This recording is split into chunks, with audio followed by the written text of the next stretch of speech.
Hi, everyone, and welcome. My name is Amherst Williams. I'm the Executive Director of the Connecticut League of History Organizations, and thanks for being here for this special colleague circle and information session on the Connecticut Museum's Kids Are Free Summer Grant Program Initiative from the Connecticut Office of the Arts and Connecticut Humanities.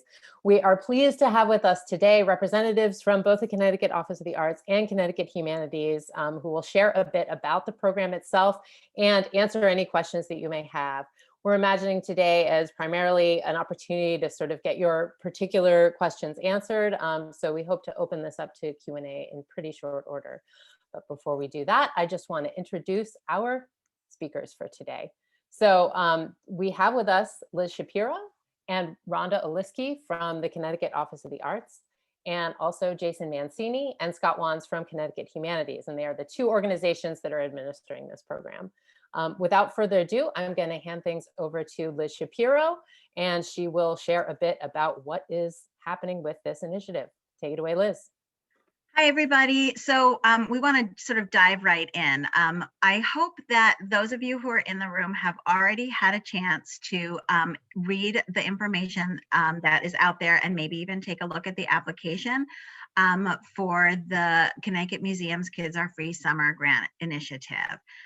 As many of you know, this is part of a $15 million proposal by Governor Lamont to the state legislature to spend in dollars from ARPA. And when we say ARPA, that's the American Rescue Plan Act. So we call it ARPA, or some people call it ARP, but ARPA, to offer enrichment activities for kids at Connecticut museums this summer. This is part of a big program that the governor has forwarded to the legislature towards getting kids and families ready to re-enter school in a more normal way, maybe a totally normal way, in September. And so there's many pieces of this enrichment that's going on, and you've likely heard about them or read about them, but this is our small piece. What you need to know about this before I sort of turn it over and we open it up, I think, is that even though we are asking you to apply to this and have your applications be in by June 2nd at noon, this designation of funds from ARPA has yet to be approved by the state legislature. And until it is approved, we cannot allocate any funds, nor is the program a done deal. And so that probably brings up a whole lot of questions, which are all very reasonable questions. The bottom line is, in order to make this happen, and the program does run from July 1st through Labor Day, September 6th, in order to make this happen, we needed to start it now. And in order to do that, in order to start it and collect your applications and review them and figure out where to go from there, we needed to get special permission from the Office of Policy and Management at the governor's for the state. So this is a very unusual initiative. I do not think this is happening in any state that I know of. So we're super excited to have it happening here in Connecticut. And we hope that we've made an application that is reasonable, that is data-based, because it's really important to us to be able to collect data, and as good data as we can get, and you probably may have some questions about that, in order to figure out what your awards will be. And I think that's the other piece of this process. The way the process looks, and again, I think this has made it probably to the FAQ page, and I think it's on our website, is that we will receive your applications. We will review to make sure that everybody is eligible. We will take the pool of eligible applicants, combine the pool that is applying directly to Connecticut Humanities, which are organizations with an operating budget of under $250,000, with the Office of the Arts pool of applicants, which are organizations with an operating budget over $250,000, and take a look at what your numbers say. The idea of the award is that no museum will suffer financially by participating in this program.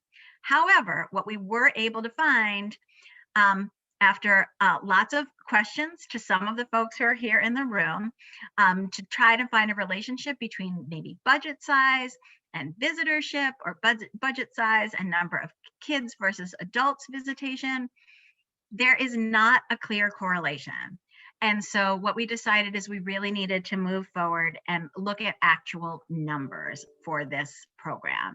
And I understand that this makes it very squidgy for many of you. So what will happen is we'll get your applications, we'll see what the need is. We're working with economists who are really good at spreadsheets over at DECD, and they will help us determine how to allocate the money based on really visitation numbers and visitation revenue. Those are the two primary things. And then you will receive an email, and your email will come from either Connecticut Humanities or the Connecticut Office of the Arts. And basically that email will make you an offer of a grant award. And at that time, we're going to ask if you will accept the award or if you will decline the award. And that is entirely up to you. If you choose to decline the award, totally fine. We'll figure out how, don't worry, I'm sure there's plenty of ways to reallocate money. But we hope that as many people as possible participate in the program. And there is a path to participation, even if you opt out or are ineligible for applying for funding. So with that, I'm gonna, I think what I'll do is hit it over to Scott to see if there's anything that I didn't touch on that we want to get out there right away. And then we'll be ready to open it up for questions. Does that sound okay? Yeah, Amherst, excellent. Scott, go ahead. What did I forget? I don't have anything else to add. I mean, Liz did a great job, but we want to try to get as many museums to participate as possible, whether that means that you're going to be compensated for your participation or you're going to be just on the list of participating organizations, which the state will help promote, which will get you more visitation, and will hopefully let children and families know about more opportunities that they weren't aware of previously. That's the real goal here, is to give children a wonderful summer of enrichment and visits to places that they know and love already, and to find places that they might not have known previously. And this whole program is to make it that you will not lose out on this and lose resources at a time when you can't afford to lose resources. And the state has set aside the money, or is recommending set aside money. Obviously, it still needs to be approved, as Liz said, to make sure that you will be as whole as possible out of this. So let's stop talking, answer your questions, because that's our goal, is to get as many of you on board as possible. Great. Thanks, Scott. So I think we'll just open up the floor to questions that anyone who's here may have. And you can either pop something in the chat and I'll queue it up for our folks who are here, or you can raise your hand either live or, better yet, a little Zoom hand. But I saw Amy Bolton has a question, and I'll queue up the other hands. So I'm just wondering how functionally it works if I opt in, whether I'm funded or unfunded. All kids are free with a paying adult, or the kid and the parent are free. So what is my commitment if I say yes, I want to participate? So if you, oh, sorry, this is good. You know, for those of you who know, many of you know that there's always a Liz and Scott show going on, because we both want to be the center of attention all the time. So just bear with us, and I'll try and cede to him some of the time. But this time I got my word in first. So essentially what will happen is you will be signing a contract that will allow kids 18 and under into your museum with one accompanying adult free. We understand what that means in terms of visitors, right? So if you have a family of 5 and two adults are with them, right, they're going to potentially split up, and one will come in with 2 and the other will come in with 1. We understand that. And so that's why we're asking you to really be as good as possible at estimating what your visitorship is. Does that answer your question, Amy? I think so. But the adult is free also. I would. Yeah. Okay. Yeah. So exactly. So it's kids under 18 with 1 accompanying adult free. And you're not necessarily reimbursing dollar for dollar, like I would have earned $8 a head or something. It's going to be something based on the grant award, based on the money pool, I guess. Do you know yet? Right. So exactly. So we have a certain amount of money, And I would be hoping that we will be able to make sure that everybody, it's not far-fetched to think that we could cover the expenses of every museum that applies. So that's where I'll start, right? However, I can't make promises that that will happen depending on the number of museums that apply. And here's the really interesting thing, folks, is nobody has this data. No one has ever collected visitation data for all of you guys together, for all Connecticut museums. It does not exist. And as I started with, there is no correlation between your operating budget, your operating income, and your visitation, and especially in regard to your kid visitors. So it's a really interesting conundrum. But again, we're just looking at walk in the door visitors, or if you're asking for pre-reservation online visitors, still pre-reservation online visitors. We're not looking at school groups or camp groups or any groups that would come in. And while we are asking you to track the actual visitation that you experience in this period of July to Labor Day, it is not a reimbursement program. You are going to be offered an award based on the data that you provide at time of application. If for some reason you had half of the visitation that you had at 2019, that's okay. You're not going to be asked to give back money. So the award will happen at front. You will have to report out, but there will be no changes to your award based on what happens over the visitation period. Great, thank you. Leslie has a question. Leslie Mansell. Do you want to unmute yourself, Leslie? Thank you. It took me a minute. So I want to know, how can individual artists participate? I missed the first 5 minutes. Technology is not my friend, but I'm learning a lot over this pandemic. How can we individual artists or small arts business participate in this?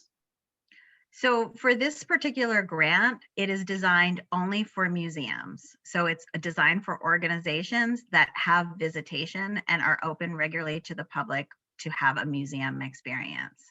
There are going to be other grants that are going to be coming out of the ARPA funds that will potentially affect individual artists and municipalities and arts nonprofits in terms of support for arts and cultural activities. But this one, I don't see a great alignment between individual artists because it is designed for organizations. Thank you. Thank you. Sure. Thank you for that question, Leslie. And I did put the definition that we're using for museum here because I want to make it clear to the organizations that are here, we're looking at definition broadly. So if you consider yourself to be a historical society, a historic house museum, a historic site, all of those definitions qualify for participation under museum here. So just because you say, well, we're a historical society, we don't qualify, we are looking more broadly at the definition of museum of the types of places that are nonprofit institutions that interpret our history, our culture, our art to Connecticut. So KT has a question. The application itself only allows 6 entries for admission categories. What should you do if you have more than 6 categories? Rhonda, do you want to address that? Rhonda, oh, sorry. I would recommend doing your top admission categories, and meaning the adults, try to do it for your most important ones. For us would be adult admission and the children categories. And probably not school, like if you have a school group category, that wouldn't pertain, if that helps. Yeah, and there was actually another question in the chat, Liz, about school groups. So organizations are not supposed to count school group visitation as a part of these numbers? Right. No, these are only for your family visitation. These are, so first of all, I will just qualify, I do not like the word family, so I try not to use it, but then it's such default language for me. You know, this is like groups of kids visiting with groups of adults who are caring for the kids. So a family is one typical way to think of it. but it is not for school group visitations. And I can see that there's another question which is sort of related, which about kids participating in weekend workshops. So if those kids are coming in with parents and who are paying, who would normally be paying to come in, and the workshop does not have an extra fee associated with it, then they would count. But I think it's up, if you're going to count them and put on a different fee for them, that probably would, that would be sort of an extra, right? So Scott, can you say that better than I'm saying it? I was just gonna say, at the end of the day, it's gonna be on you to determine, does this entry qualify or does this entry not? Our goal is general admission, the people that walk through your doors during your regular open hours for access to whatever is going on your grounds at that time that you're not charging a separate ticket price for. If you are doing a summer camp, that's different. If you are doing a special program that's $5 beyond admission, that's different. But we're not going to be able to gatekeep at the level of individual programs. You're going to need to try to hear that definition and then act accordingly. Okay. Thank you. So I want to go back to Susie's question. She had some questions in visitation that they have a problem with. I assume this is on the application, and Susie, you can clarify if I get any of this wrong. For example, how many visitors from Connecticut and under 18 we had in 2019? Yeah, so we've tried to leave that as open-ended as possible. So when we ask you how you get your visitation numbers, there are kind of choices, and I believe that there's even a box where you can explain potentially how you made your choice. There is at least one box. So I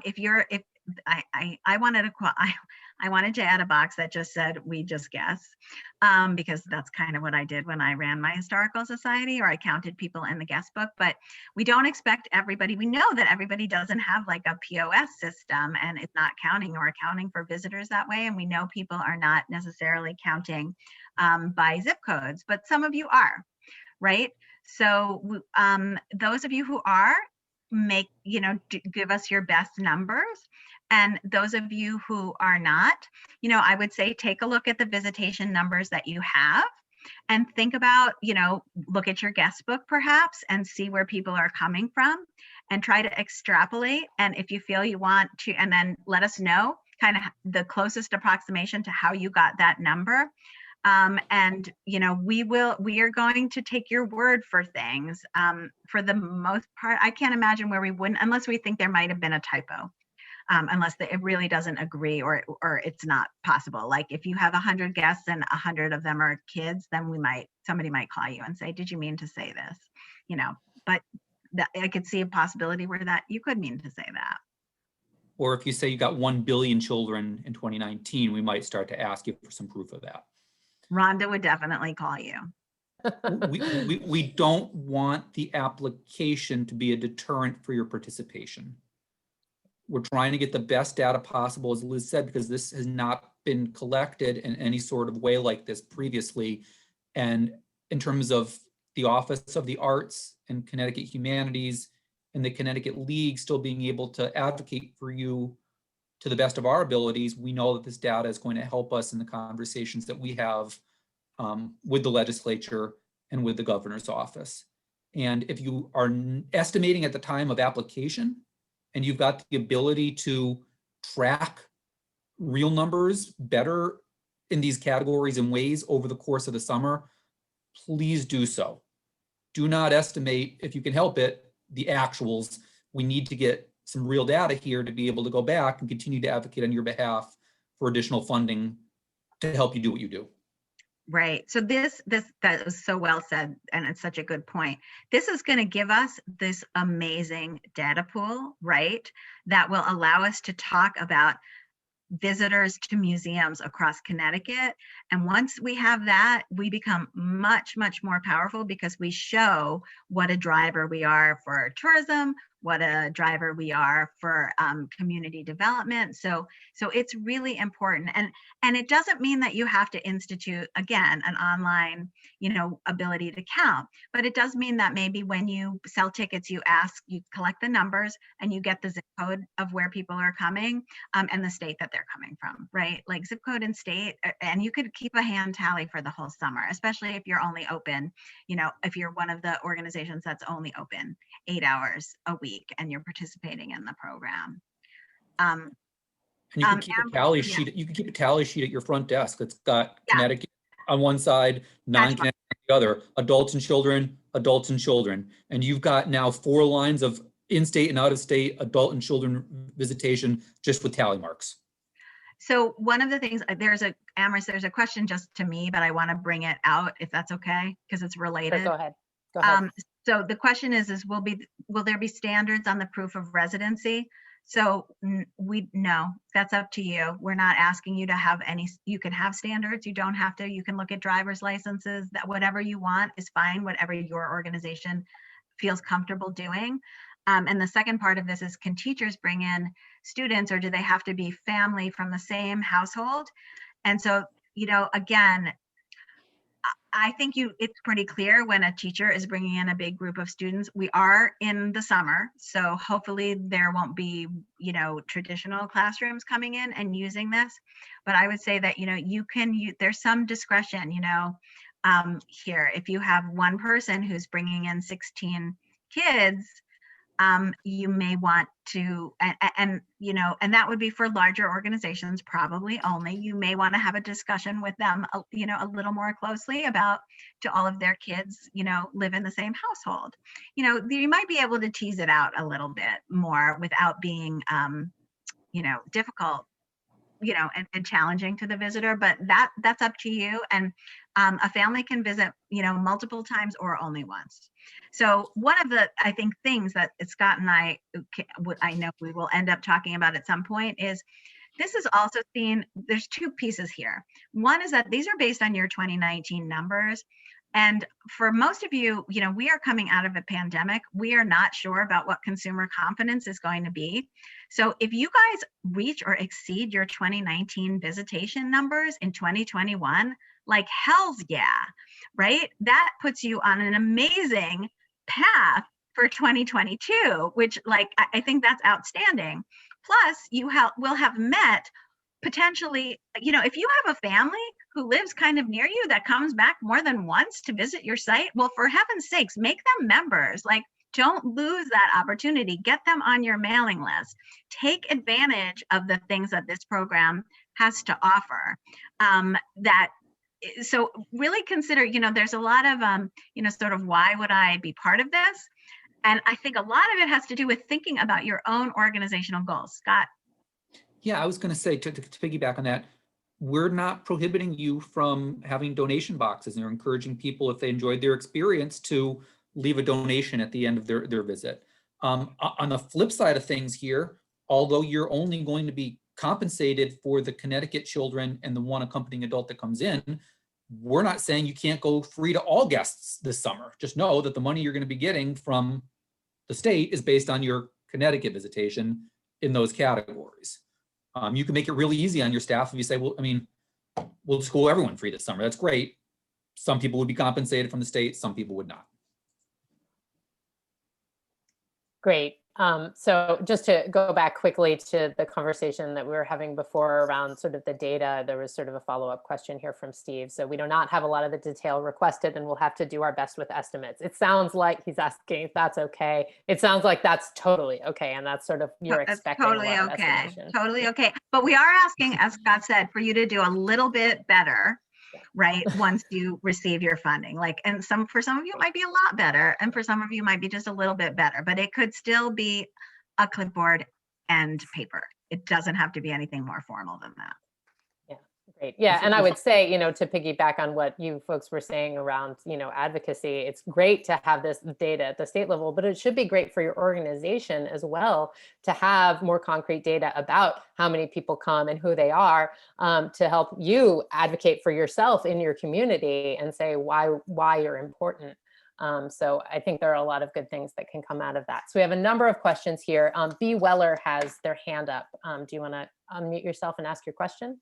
Yes, thank you. My question involves if this program has considered how museums membership will apply to this, because once museums with a high level of family memberships with children, they're no longer a paid admission, but that is a big piece of our summer revenue is the selling of memberships to those families.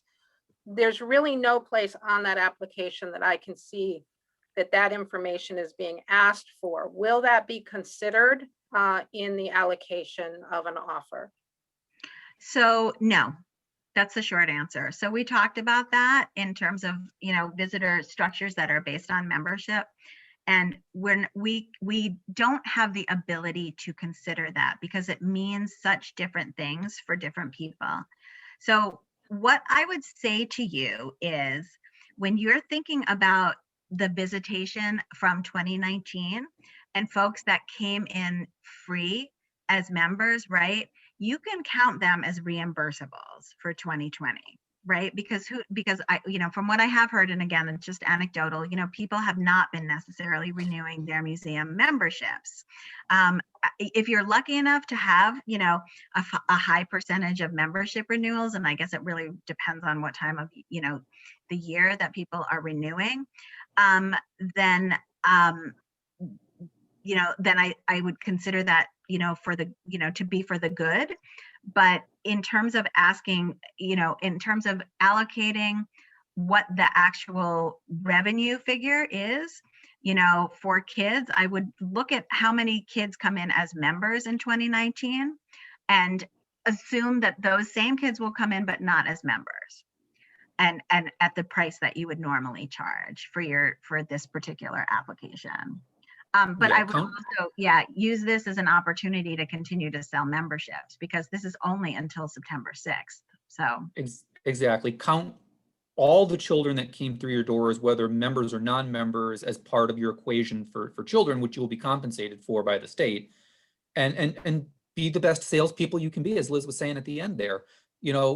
If you give them a great experience, encourage them to donate, join your list, become a member. This is a 3-month window. You, in many cases, are places that operate, if not year round, in a longer window than that, and you'd love to continue to see them beyond Labor Day. Okay, thank you. Thank you for your question. Leslie Evans has her hand up. Go ahead, Leslie. You're on mute. Leslie, you need to unmute yourself. Oh dear, I always forget to do that.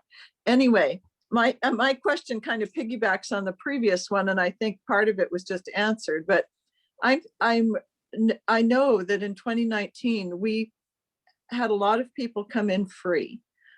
We offered free admission to a lot of children that year. We are in the Blue Star program. We have a lot of military families that are free and free members who were free. And I'm just wondering if that's a handicap in the, we'll have plenty of membership, which we do track where they're from and so on, and admissions, but a lot of those were free admissions in 2019. So there's not going to be a lot of revenue that I can show from that. Yeah, so I think that is related to the last question, so what I would do, so this is the catch-22. What would you be doing in 2021? So understanding that this program is designed, sadly, not for museums. This program is designed for kids, Connecticut kids, right? To get them out to museums. I think you could go a whole bunch of ways. And if I'm not even going to tell you what to do. I can't even tell you what to do. Because I can, because I ran museums. I run 4 museums who are going to be participating in this program. So I can't really tell you what to do. If you feel that you will lose revenue, by participating in this program, then that is an important consideration. If you feel that, wait, I didn't say that right. Nobody wants you to lose revenue by participating in this program. That's what I mean. Oh, no, and I didn't think I would. I just wonder if it's going to go against our application, since we didn't have a lot of revenue from admission in 2019. Yeah, no, just use that note that, just use that note there.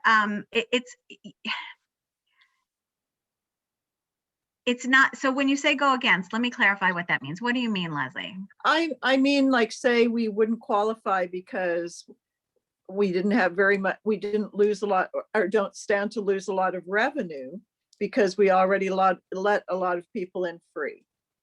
So there's a base grant award, and the base grant award is $1,000. So if you're eligible and you can have child visitors but have no revenue from them, you can receive $1,000. Okay. So, and also we do understand that sometimes you're letting kids in free, but you're not letting the adults with them in free, right? So that's another piece of the puzzle. So it's really thinking about how to make this data work, but also give a clear picture of what it is you've done in the past, and to remain whole. Nobody wants to hurt you financially. Okay, yeah, I'd like to take part. Thanks. Thanks for your question, Leslie. I'm going to go back to a few questions that have come through in the chat. So Robin asks, what kind of verification will be required for how the money was spent after Labor Day? So that's a great question. So we don't really care how you spend the money. We just care what your visitation looks like. And we understand that your visitation might not match your 2019 numbers. We understand that. I don't know that the governor wholly understands that, but just leave that on my head. I'm going to be the one explaining that to him. So you don't have to worry about that. Go ahead, Scott. Look at this as a general operating grant, but you are losing revenue by not charging. So you need to make sure that your budget as a whole, and not spend $2 when you're only getting $1 now from the state, because you were still going to spend money over here. You're not taking this revenue and you're going to spend it on something brand new. So now you're leaving our hole the size of the new. But at the end of the day, we're not going to be checking it to make sure if you buy an air purifier with this and the air purifier wasn't part of your original budget, as long as you're not going into deficit, go for it. I mean, it's going to be a general operating grant to cover your expenses and to recoup the revenue that you've lost from not charging admission. Great, thanks, Scott. That's a nice way of looking at it. I did not even understand what he said, so We're getting the questions, what can I spend it on? I get it. No, I get what you were. What would you have spent that money on that you took in admission? Right. The hope is you're using it on those same budget line items, whether it's paying staff or paying utility bills, or buying something brand new. Take the money. Okay, so Steve has another question. We get Boy Scout troops doing merit badge work. Scouts would be under 18. Do they count? So I wouldn't consider that to be a family group, and I would leave that up to you. Okay. David has asked where the FAQ, if there was an FAQ, and Rhonda has generously put the link to the FAQ that you have on the Office of the Arts website up in the chat. So I'll alert everyone to that. And know whether you're on the Office of the Arts page or Connecticut Humanities page, we have tried to mirror each other to the T. So any information you find on one will be on the other. There's not secret information one place or the other that you can't get in both places. Great, thanks for clarifying that, Scott. Erin asks, so it seems like a harder effort if we can't count the school groups. We're working to attract younger people, but we haven't traditionally done so other than through school groups. I guess it's more of a comment. Right, yep, totally understand. And again, perhaps, this is up to you. If you don't, if this is not, so, this is what I would say. Apply for the grant. If you've had any kids, you're going to get $1,000. It's not a hard grant to apply for, but you do need to get a few numbers together. If you can use that as an initiative to try and bring kids to your site, if that's part of what your goal is, then I would say use it. Spend that. If they did not, if there's not $1,000 worth of visitors coming into your site that are kids, or kids with one adult, then consider spending some of it on marketing, right? Spend it on some things, to try and get kids into your site. Spend it on a special program that's designed for kids one day, and that would encourage kids and families to come. I think there's a lot of ways to be creative, and there's a lot of flexibility with how you use the funds. Great, thanks for those thoughts, Liz. Susie has a question. Should we count free admissions or leave them out? So I would say if they're, if it's kids coming in with families, that you would let in free. I think it so much depends on, it's hard to answer that question, Scott. Scott. Well, what I would say is that the information we asked for accounts for that. So we want to know your total visitation, and we want to know the total revenue you received from visitation, and we want to know the rates that you charge. So I would say, give us all the heads that you count, free or not free. The revenue you generated from them will be answered in other questions. Good, and Susie, if you have any follow-up questions, just raise your hand and let us know.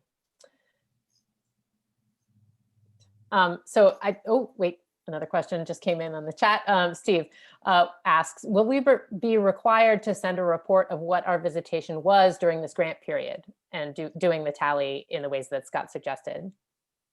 Yeah, so this is a grant, and so you will have to do a final report. It won't be any more, it'll be less onerous than your application. The key thing that we're going to ask you for is your visitation during the period of the grant, and we're going to ask it divided between kids and adults, and we're going to ask it divided between Connecticut and out of state.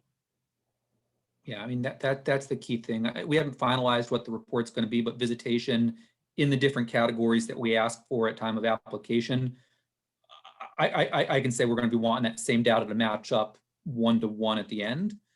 But we're not going to ask a lot of other questions. There will probably be a narrative block for you to give us some commentary so that we can have additional feedback on how this went and any suggestions that we can do. So if this goes out for a second summer, we can do it even better the second time around. And I would also recommend taking some photos, because we would love to have some photos as a part of this at the end of the day too. But it's not going to be anything crazy elaborate beyond that. I would just add, we're really trying to take the long view here, and if you can use this as a baseline for your organization to collect information and categorize people and other data, zip codes, can't be more important.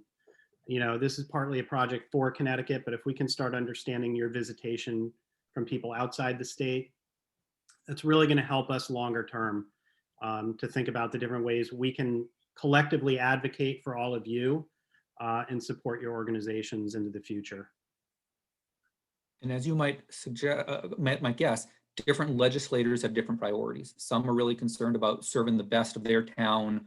Some are concerned about bringing in other guests from out of state or out of town that are going to be spending money at other stores. All this data is going to help us for the different legislators with the different priorities to be able to talk about the impact that we have on revenue, on visitation, on travel, and on our communities.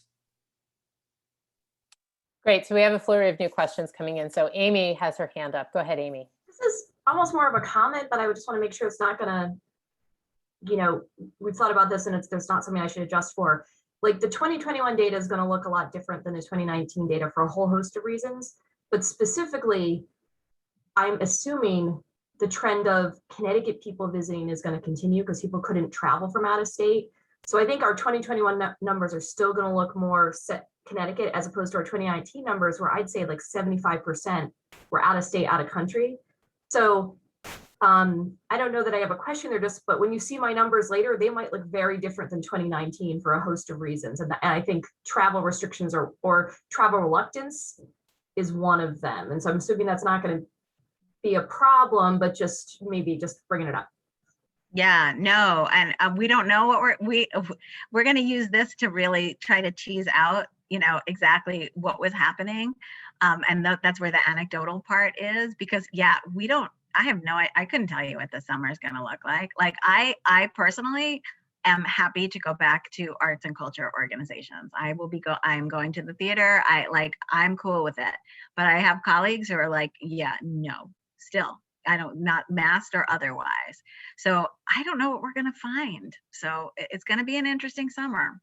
We have such an opportunity here as a state to really document this. And we really want to encourage you as organizational leaders or representatives of your organization, and please share with all of your colleagues who aren't on this call. We want as many participants in this so we can, as I said before, advocate longer term. All of this data will matter. And there's a lot of stuff we don't know, Amy, but you know, as a parent of a still small child, you know, we're not signing up for all the summer camps that we might have in a normal summer. We're being more selective about how many long days in camp situations we're signing up for. So there may be parents like us that are going to be wanting to do more things as a family unit than as camp units, and that might start to change visitation in ways we hadn't even thought of.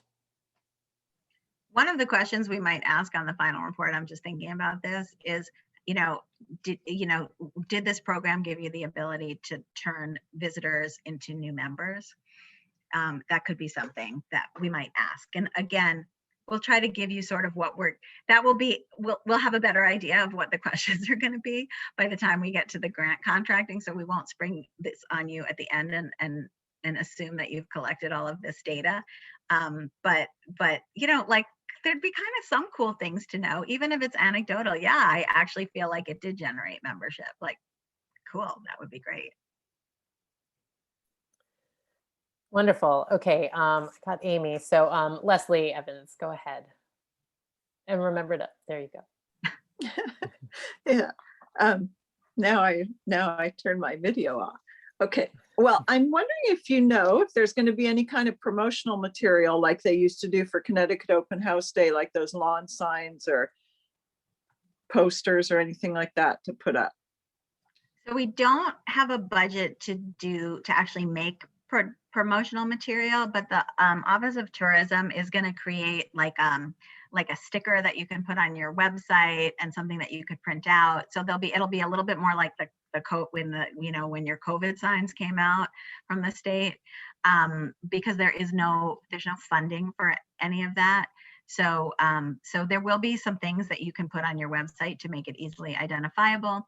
And then the other thing is, even though we understand that there are requirements to posting an organizational profile on ctvisit.org or .com, whatever CT Visit is. CT Visit, which is the state's tourism website. If you don't have a profile on CT Visit, we are going to encourage you to make a profile if you meet the eligibility requirements, because that will allow the Office of Tourism to throw different spotlights on different participants in the program throughout the summer. Remember, the one thing I would just ask all of you is understand that we're all flying by the seat of our pants in exactly the way you are. So however you feel about this initiative, you probably have never had the governor say, this is what I want to do, figure out a way to do it and make everybody happy. And so that's what we're trying to do here. And we might end up not being able to do it at all. So so understand that, if you know Scott and I, that we do have a sense of the absurd, and understand that this is a little absurd. So as we're going through this summer, as we start the program, any ideas that you have about promotion, things like that, you just share them out, because this is going to be a learning curve all summer for all of us. And if you're not applying to this program, please let me or Liz know why. And I'm going to be honest, we opened this grant line last week on Friday. We're closing it on June 2nd, as Liz said. As of this moment, I have not had one submitted application from any organization with a budget under $250,000. I only have 6 total applications started from 4 eligible institutions to submit to me. So that's a concern. There's enough funding that's been budgeted here for around 200 museums of the small sort to be funded by Connecticut Humanities. I've got 0 submissions and 4 organizations having started applications. Now, maybe some of you were waiting for this webinar to answer your questions, but we need to know if we screwed up somewhere, we need to know why so that we can try to rectify this without going to the governor and saying we couldn't spend X number of the dollars because we didn't have enough participation. Great, thanks. I've got you in the queue, Andy. Just hold on one second. Lara Langer had a question in the chat. Do we need an actual cert of good standing to add to the application, or just check off that we have the ability to obtain one? I can answer this. You can just check off that you are able to obtain one. I will be checking if everyone is in good standing. So you can just check that you are, and hopefully you're telling me the truth, because if you're not, you're going to hear from me. So just a check is fine. The 3 numbers that you're going to have to insert somewhere in your application is your employee identification number, your EIN number. For us, it's part of your setting up a profile on our system. You will need to enter your Connecticut business ID number, and there's a link that we've inserted on how to look it up if you don't know what it is, and your DUNS number, your 9-digit federal DUNS number. These are federal dollars that we are handling, and we are required to make sure that you will have a DUNS number to be eligible for those funds. And you could obtain one of those, Scott, if you don't have one already, right? You just need to be. Yeah, I mean, they say to give yourself a couple of days for the DUNS, but it happens pretty darn quickly. You might even get it within like 15 minutes of requesting one. But there is also a check there before you request a new DUNS number. Check the link, go through the process, make sure you don't already have one, because in many cases, someone might have set one up in the past. And you just need to know what it is, and it will do the lookup for you. I'd like to jump in after that, Scott. If the DUNS number is preventing you from hitting submit, just please let me or Scott know. We ask for it in the application stage just to save us work once somebody is funded. But if we don't want it, not having one is preventing you from hitting submit, just let us know. That's great. Thank you, Rhonda. Go ahead, Liz. I'm going to just jump into I'm looking at questions too, and I'm looking at our time. So just jumping into the required 8 hours a week, Kim, I know that that's been a concern. So we do want to make sure that the museums that are open are serving the public, at least at a minimum level. That said, and I'm going to say this here, and you can share it, and maybe Rhonda, maybe this is something for the FAQs, and Scott, if you have if you are open 4 or 5 hours a week, if you're an all volunteer organization, for instance, but if you will open to the public by request or by appointment, I think you could make a case for being open 8 hours a week. I would feel, having been one of you, I would feel comfortable saying that, in fact, that, that will qualify you. So if that matters to anybody, then I'm going to throw that out. I'm going to just say it here, and you can share that information. So, and then I did want to address David's question. There's no double dipping on this, because this is a general operating support grant that is directly tied to visitation. So you don't have to worry about double dipping with SVOG or anything like that. Yeah, it doesn't matter if you got an SVOG, doesn't matter if you got a CARES Act grant from us last summer. It will not prohibit you from applying for recovery plan funds that we're going to be getting from the NEH and opening up in a few months. This is a standalone thing that nothing that you've received previously or would hope to apply for in the future would prohibit you from doing. We have a few more questions. I want to make sure we have the time to get to them. So B. Weller has had her hand up for a while. Go ahead. Yes, thank you. I have a kind of a follow-up on the days that you're open, and as a children's museum, we're reporting on our 2019 numbers in this application. And what I call, those admissions came in under what we call open admission. We were open certain days from this time to this time, and people came in at any point during that.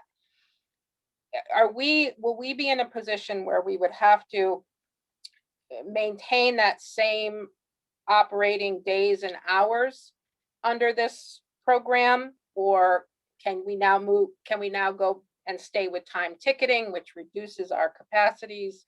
Will that affect this? No, you can do it whatever and that's another sort of advantage, especially if you have a larger family visitation to begin with. Everything's being based on your 2019 numbers, no matter if you are still, starting the season, ending the season with timed or limited visitation or limited hours. Thank you. On the flip side, if you have a dramatic change that's happened at your organization, we have talked to a couple that are opening brand new visitor centers that weren't open, with new exhibits that weren't there, and components of your site that hadn't been there that you never ticketed before in the past. Let us know those things as well, about how you have new components that are going to be drawing new revenue that aren't reflected in your 2019 numbers. Great. Erin shares again, just a little bit about the thinking process at Connecticut Landmarks. That the discussion for not applying currently for this is because we just don't have youth visitation. Historic sites often don't have it other than schools, so it's hard to make a case why we need it. And I don't know, Erin, if you're talking about making a case within your organization for doing the effort of this application, or making a case for receiving these funds. If this were planning or marketing related, it would be easier. As you talked about before, we need to develop kids programming and marketing for them to come. So as I mentioned, I think that's a totally good point. And, as mentioned, there is going to be some marketing of this program. I mean, it is a governor's program. He wants it out there. It got some of the best pickup, and it's all over the media right now. And I'm hoping when the list comes out that there's I would imagine that the governor's office will do another press release with lists of the people who are going to be included in it. That would be my expectation and what I'd be pushing for. You can't always have the governor's office do exactly what you think is right, but they have been really wanting to play on this program. It matters quite a bit to the governor. So that's one thing. So this is to Erin. I mean, Erin, you're the director of a fairly large organization.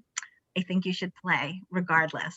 And if you don't want to do the application, then you can just be part of it without receiving any financial compensation. If you think that child visitation from Connecticut is not a big part of your visitation. But I think, especially for the large museums, if you can figure out a way to get your name on this list, this is the list the governor's gonna be looking at, and you want attention from the state legislature or the governor at any point in your future. You may be asked if you did not participate and why. So that's like me just being in the legislative process. The governor will ask you things if you ever meet him that are not expected or what you would think. He just wants to know. So it is not out of the question. So, I throw that out there. I think for our community organizations, like, it's an easier bar to entry because, we kind of know who's coming in. The numbers are not staggering. But I think, again, your participation, you all should, if you're participating, y'all should do a press release and get that into the hands of the legislators that represent you, because this program does, I give the qualifiers that it has not passed, it has not, but it is in the legislative counter proposal. They like it. I think it's going to go forward. I mean, if you told me of anything, I think it's like an 85% chance that this is going to go forward as is. So think about how you can milk participating in this. This is the governor's pet program.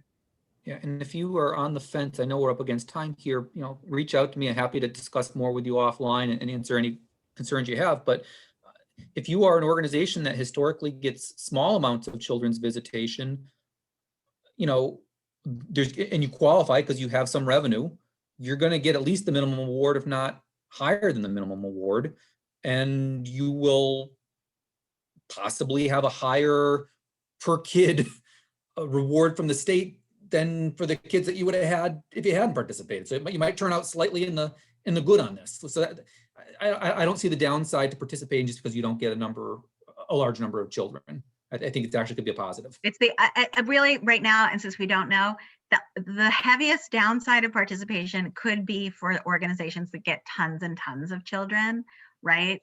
But we won't. But let's see what the applicant pool looks like, because we could be smooth sailing on that. And if we're not, we're going to take a hard look at what it looks like. Financial statements, yeah, upload your financial statements for the year. You don't have to break it out into a month by month. The only figures we want financials that we're going to ask you is for the period of the July 1st to Labor Day is for 2017, and just for visitation, revenue from visitation, and then try to break that down. So it's mostly math problems. And I would like to note that John, thank you very much, said that it was a really easy application. And I'm assuming, I can't remember, Rhonda could tell me, we did by the time we all got off our email on Friday, which was after 5 o'clock, Rhonda was like, we already have a completed application that's been submitted. So that was pretty amazing. We launched at 5 p.m. jointly on Friday. And Rhonda, what was the timestamp? It was like 5:15. She's checking, but it was in that ballpark.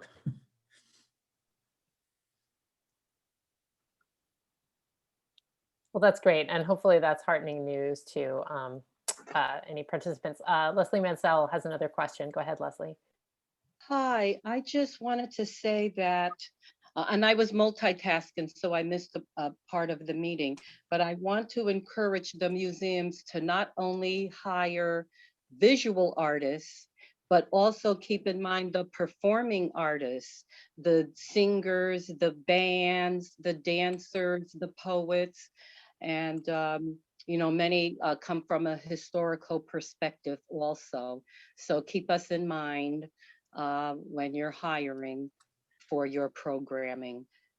Thank you. Great. Yeah. If you do want to share a bit more about what you do and put a link to your info in the chat so that people can follow up with you.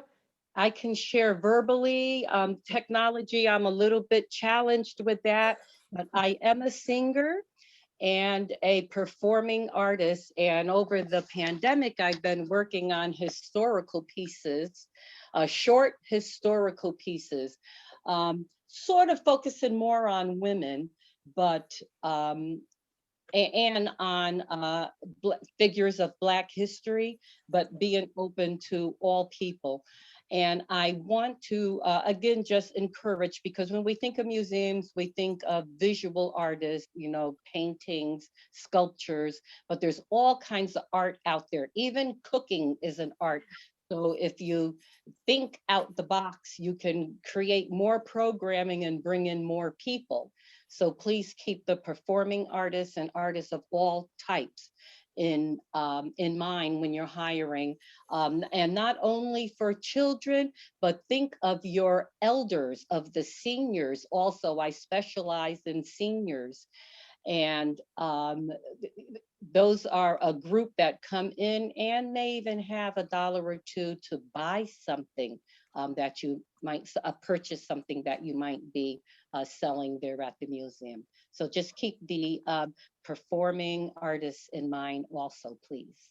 Yeah, props to that. I mean, as the person who runs the Connecticut Office of the Arts, if any of this funding can be used, especially for those of you who don't have a tremendous children audience or child audience, bring in a storyteller, a dancer, a theater troupe, a poet, whatever. Just listen to what Leslie said. You'll get people in the door. You will. Thank you. And Leslie, I just put a link to your Facebook page in the chat. So hopefully that will send some folks your way. Oh, I appreciate that. I'm really on YouTube. So if you could okay. Search me for that on YouTube. Yeah. All right, great. Thank you. Yeah, thank you.